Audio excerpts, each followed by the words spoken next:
Falando um pouquinho sobre os equipamentos, ó, isso aqui era como eu via o pâncreas em 2013. E isso é como eu vejo o pâncreas hoje.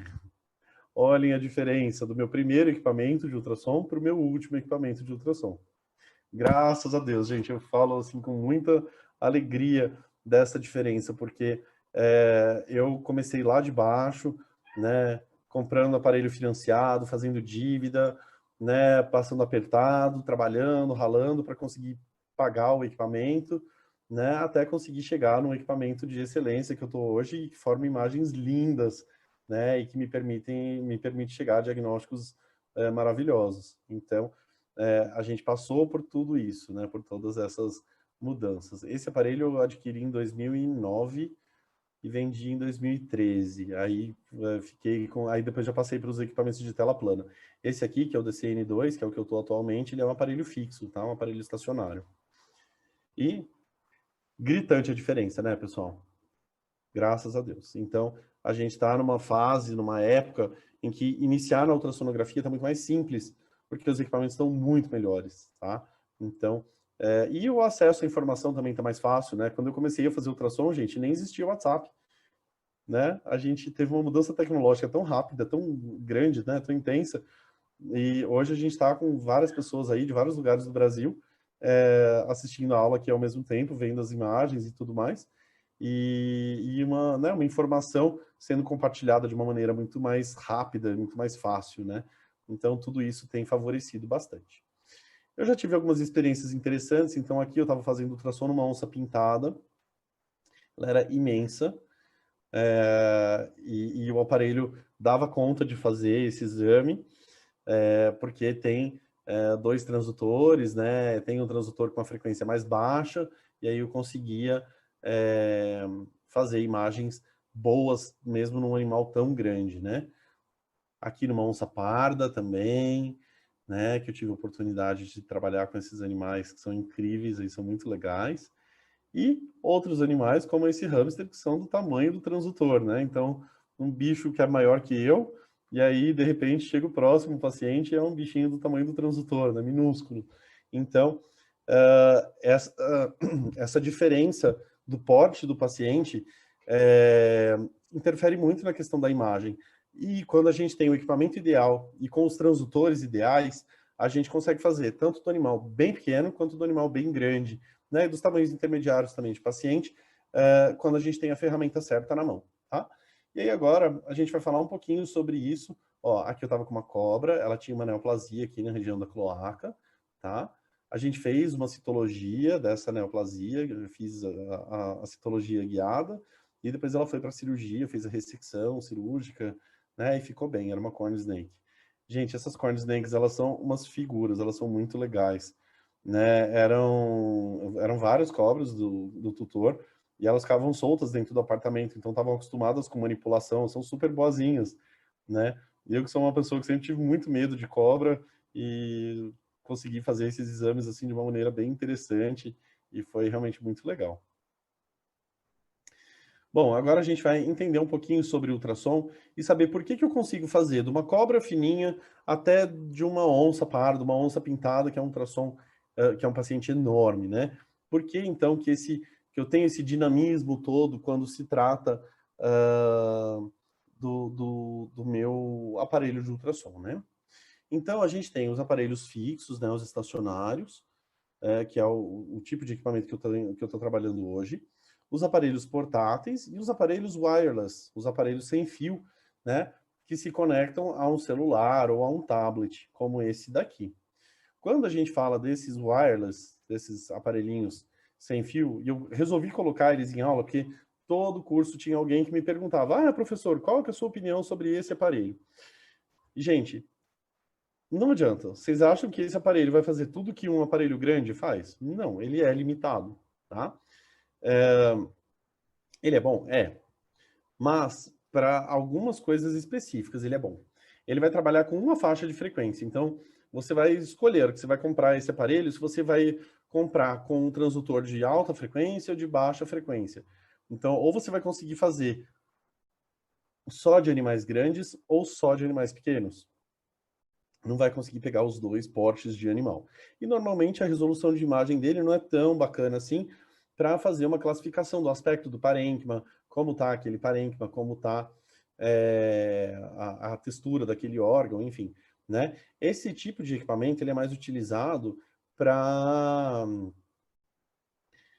emergência ou para fazer procedimentos guiados, né? Então, para fazer um bloqueio anestésico, ou se você é intensivista e quer ter um aparelho desses na sua sala lá de emergência para procurar um foco hemorrágico, bacana, tá? Mas daí para falar que você é ultrassonografista, que você vai trabalhar fazendo exame abdominal com um aparelho desses, faz isso não, tá? Vai ser bem limitado o seu exame. A gente tem os aparelhos portáteis, que são esses aqui, eu coloquei alguns exemplos aqui para vocês, o DP30 Power e o Z50 Power, o Z50, aliás. São equipamentos novos, né, da linha nova da Mindray, e equipamentos muito bons, muito bacana. O DP30 ele tem uma tela, um monitor um pouquinho menor, ele é um aparelho mais compacto, mais leve para carregar, e ele tem o Power Doppler, que é um tipo de Doppler, né? Mas não tem todos os tipos, não tem o Doppler contínuo, o Doppler colorido, ele só faz esse vermelhinho, né, que não diferencia o sentido do fluxo do sangue, tá? Já esse aparelho é mais completo, tem mais recursos do Doppler, né? O Z60, que é um modelo acima desse, faz eco também. Então, são equipamentos bem completos, tá? E que dá para a gente trabalhar muito bem, eles têm um custo-benefício bacana e são fáceis de transportar, são equipamentos leves, tá? Da mesma forma que esse equipamento é fácil para você transportar, é fácil para o bandido transportar, tá? Façam seguro do ultrassom de vocês, pelo amor de Deus, não deixem esses equipamentos sem seguro, tá? A gente está falando de um produto que é um pouco maior que um notebook e que custa muitas vezes 80 mil, 90 mil reais, tá? Esses equipamentos que eu estou mostrando, esses modelos em específico, não são esse preço estratosférico, eles são mais acessíveis. Mas a gente tem equipamentos de até mais de 100 mil reais do tamanho do notebook. Então, é muito fácil desses equipamentos serem roubados, a gente precisa tomar cuidado, tá? Então, aqui já fica outra dica também com relação à compra de equipamentos, né? Eu recebo muitas dúvidas sobre comprar equipamentos usados, né? Ah, como compra pela internet um equipamento usado? Eu acho bem complicado. Principalmente quando a gente não sabe a procedência, não sabe de quem era o equipamento, né? Enfim, precisa ver nota fiscal, tudo certinho, para a gente ver se não está sendo conivente aí, não está contribuindo para o comércio de produto roubado, tá, gente? Pelo amor de Deus, tomem cuidado com isso. Os aparelhos fixos, né, que são os queridinhos aí, que têm normalmente uma velocidade de processamento de dados maior, né, um equipamento mais completo, mais robusto e que tem mais recursos do que os portáteis, tá? Esse daqui da foto é o meu atual aparelho e eu tenho 4 transdutores conectados nele. E, gente, é um avião. É uma delícia de pilotar esse bicho aqui, vocês não fazem ideia. Eu chego todo dia de manhã, eu olho para ele e falo, ah, que delícia que é ter você aqui na minha sala. É muito gostoso a gente investir no equipamento e sentir esse retorno, né? Sentir que a gente consegue explorar o que tem de melhor, né? E é muito gostoso, é muito prazeroso trabalhar quando a gente está com uma boa máquina na mão. Então eu falo para vocês, gente, de coração aberto, vale a pena o investimento quando a gente compra algo que a gente sonha, que a gente correu atrás de conseguir conquistar. Vale a pena cada centavo que a gente gasta, que a gente investe, né, nesses equipamentos, tá? Então, por isso que eu acho importante a gente fazer bons negócios, a gente saber fazer boas escolhas quanto a equipamentos para a gente ficar bem servido, né, e ter um equipamento de boa resolução e fazer tudo que a gente precisa. Então, olha, ele tem um monitor, ele tem essa parte aqui, tem um teclado alfanumérico, então tem letras e números aqui, e aí tem as funções, os recursos específicos do aparelho de ultrassom, ele tem um menu aqui que a gente consegue acessar outras funções que não estão diretamente no teclado, tá? E a gente tem os transdutores, e cada transdutor se conecta no aparelho através desses conectores aqui, tá? Então, a gente vai encaixar nessa porta, né? e girar essa borboletinha, que aí ele trava e fica preso lá, fica fixo lá o transdutor, tá? Bons equipamentos têm vários conectores, tá? Os portáteis, a maioria tem 2. Quanto mais conectores tiver no equipamento, melhor para a gente trabalhar, né? Mas eu falo, estando com 2 transdutores, a gente consegue escolher quais 2 a gente vai utilizar, né, para fazer aquele exame, um paciente grande, um paciente pequeno, e a gente consegue se organizar ali. Claro que quando dá para encaixar mais transdutores ao mesmo tempo, aí fica mais confortável, né? Porque é só a gente apertar um botão e selecionar qual transdutor a gente quer usar, não precisa ficar tirando um e conectando o outro, né? Esses são os transdutores ou as probes lineares, tá? Então, essa linear aqui, ela faz uma frequência média, ela faz de 5 a 10 MHz.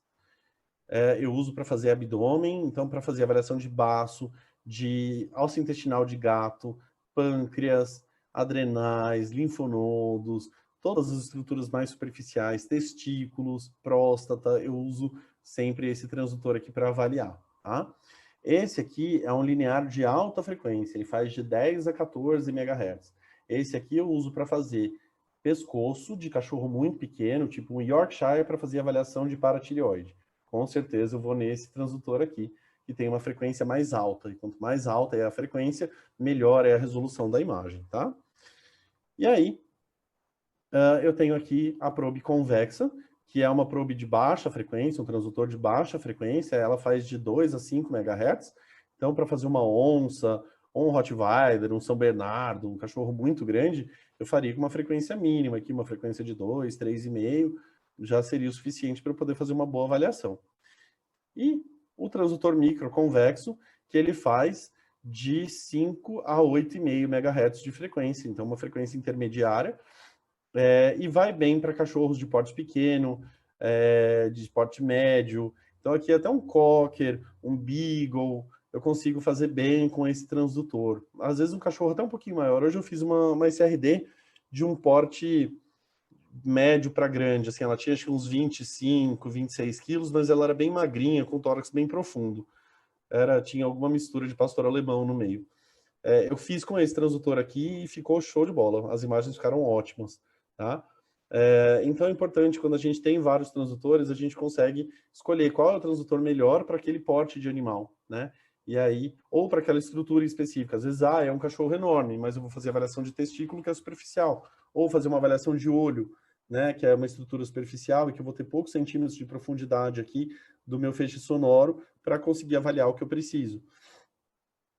Então, saber escolher o transdutor correto e até quais a gente precisa comprar, né, quando vai começar um serviço de ultrassonografia, é super importante, tá? E isso está diretamente relacionado com a física do ultrassom, entendendo o comportamento da onda sonora, né? Como essa onda sonora vai se comportar dentro de um ambiente, aí, dentro de né, da cavidade abdominal e interagir com os outros órgãos, né, e como vai se formar aquela imagem. Eu coloquei uma imagem aqui, deixa eu só voltar um pouquinho. Esse transdutor, aliás, todos os transdutores, a gente tem uma marquinha nele, ó, que aqui é essa bolinha que eu estou colocando a seta aqui, apontando, tá? Essa marquinha, ela se refere ao cranial, tá? Então, aqui eu estou fazendo um corte da bexiga, um corte longitudinal da bexiga.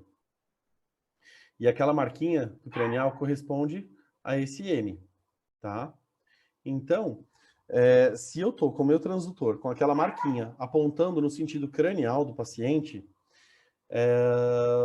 o que está à esquerda da... Opa, desculpa. O que está à esquerda da minha imagem é cranial. O que está à direita da minha imagem é caudal, tá? Se o cachorro está de barriga para cima, com a cabeça para a esquerda, né? A coluna dele está aqui para baixo e a parede abdominal ventral está aqui.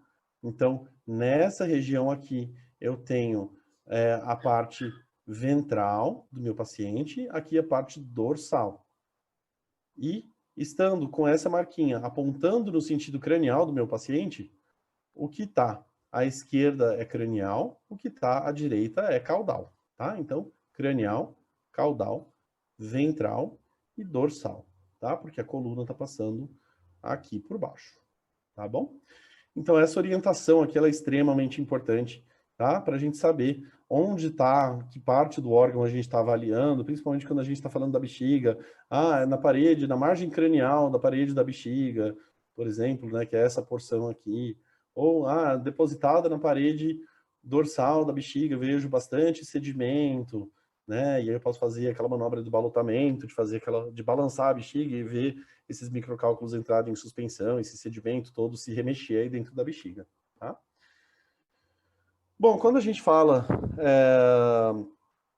sobre os princípios físicos que envolvem a frequência do ultrassom, a gente precisa entender o que é exatamente o ultrassom. Então, o som, o ouvido humano, ele percebe sons com frequências acima de 20 Hz e abaixo de 20.000 Hz. Então, esse é o espectro audível do ser humano. Então, essa faixa de frequência da onda sonora é o que a gente escuta, tá? Os animais, os cães, os gatos, eles têm um espectro audível um pouco mais alto do que o nosso, mas que não vão ouvir nem o infrassom, que é um som de uma frequência muito baixa, e nem o ultrassom, que é um som de uma frequência muito alta, tá? Então, quando a gente está fazendo a varredura, o aparelho de ultrassom não emite nenhum tipo de som que seja audível, nem para nós e nem para os animais, tá?